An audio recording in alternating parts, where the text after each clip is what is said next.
इसी प्रकार अन्य प्रसंगों को श्रवण करने के लिए मेरे YouTube चैनल को सब्सक्राइब करके बेल आइकन को अवश्य दबा दें। बहुत कठिन बात है सुनना। ऐसा लगता है आप और हमें, हम सबको लगता है कि सुनना सबसे आसान प्रक्रिया है। कथा आएगी उसमें हम क्रम में सुनाएंगे, लेकिन हम एक बात आपको बता दें पहले ही उस कथा का थोड़ा सा अंश, कि सती माता ने राम जी की कथा शंकर जी से सुनी तो, लेकिन पूरी सुन नहीं पाई। ये कथाएं आपको आती हैं, सुनना बहुत कठिन है। सुनाने वाला महादेव जैसा कोई साधारण व्यक्ति थोड़ी ना है, लेकिन फिर भी सती माता कथा नहीं सुन पाई। सुनना बहुत कठिन है। आपकी छोड़िए, हमारे ही बहुत बार झगड़े इस बात से हो जाते हैं कि सामने वाले ने कुछ कहा, उसको हम पचा नहीं पाए और तत्काल उसको हमने जवाब दे दिया। सुनना बहुत कठिन है।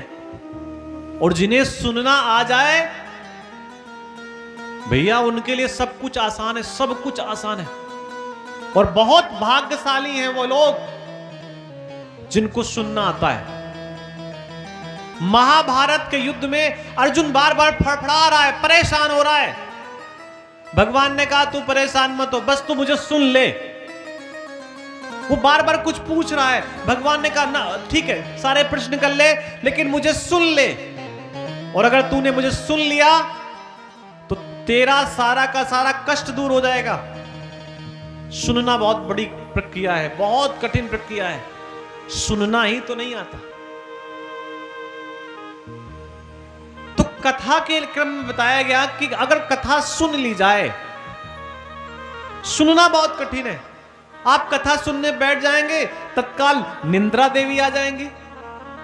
आप ऐसे आंख बंद करेंगे तो आप थोड़ा अगल बगल वालों को दिखाएंगे कि हम देखो ध्यान में चले गए। अरे ध्यान नहीं है, वो अंदर का आलस आ रहा है निकल के बाहर। और अक्सर एक बात और देखी गई, जब लोग कथा में सो जाते हैं तो उनसे कह दो सो रहे हो क्या? नहीं। सो रहे हो क्या? नहीं। ऐसे महात्मा कथा सुनाते हैं तो बार बार, अच्छा रहा था व्यक्ति सो, तो महात्मा बार बार कह रहे थे सो रहे हो, बोले नहीं। तो फिर महात्मा ने कह दिया जिंदा हो, बोले नहीं। महात्मा ने कहा जिंदा हो, बोले नहीं। फिर याद आया कि मैंने क्या कह दिया। तो व्यक्ति मानने के लिए तैयार नहीं। श्रवण बहुत कठिन है, सुनना बहुत कठिन है। और दूसरा साधन बताया गया कीर्तन, और तीसरा मनन। देखिए, जब हम सुनेंगे ही नहीं तो घर पे मनन क्या करेंगे जाकर के? और पहला साधन है सुनना, और सुनना हो नहीं पा रहा है। तो जब हमने कुछ सुना ही नहीं है, हमने अध्यापक की बात सुनी ही नहीं है, तो घर में हम कुछ ही काम ही नहीं करेंगे भाई उसका दिया हुआ। तो सुनना बहुत कठिन है। सुनना आ गया तो फिर मनन आपका अपने आप होता रहेगा।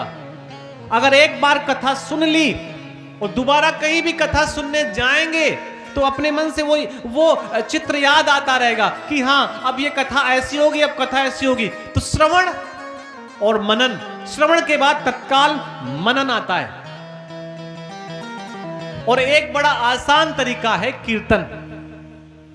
कीर्तन का मतलब भजन कीर्तन, भगवान की कीर्तन करना, यह सबसे आसान तरीका है, क्योंकि इसमें आनंद भी आता है और मन भी खुश हो जाता है।